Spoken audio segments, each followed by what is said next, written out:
ఒక పచ్చని అడవిలో చింటూ అనే చిన్న కోతి ఆనందంగా నివసించేది. చుట్టూ పెద్ద పెద్ద చెట్లు, పక్షుల కిలకిలారావాలు వినిపిస్తూ ఉంటాయి. చింటూ చెట్లమీదనుంచి చెట్లకు దూకుతూ, కొమ్మల్లో ఊగుతూ ఆడుకుంటూ ఉండేది.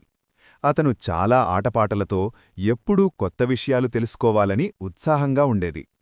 ఒకరోజు చింటూ దూరంలో ఒక ఎత్తైన అరటిపండు చెట్టును గమనించింది. పసుపు రంగు అరటిపళ్ళు సూర్యకాంతిలో మెరిసిపోతున్నాయి. ఆనందంతో చింటూ దూకింది. కాని క్షణాల్లో జారి కింద పడిపోయింది. కాని చింటూ ఏడవలేదు. అది కాస్త ఆలోచించి చిన్న చిన్న రాళ్లను ఒకదానిపై ఒకటి పెట్టి మెట్లులా చేస్తూ నెమ్మదిగా ఎక్కింది. చివరికి చింటూ అరటిపండ్లను చేరుకుంది. ఆ ఆనందాన్ని తన స్నేహితులతో పంచుకుంది. అందరూ కలిసి నవ్వుతూ అరటిపండ్లను ఆస్వాదించారు. ఆ రోజు చింటూ ఒక మంచి పాఠం నేర్చుకుంది. అవసరానికి మించి తొందరపడక, ఆలోచనతో చేస్తే విజయం దొరుకుతుంది. స్టార్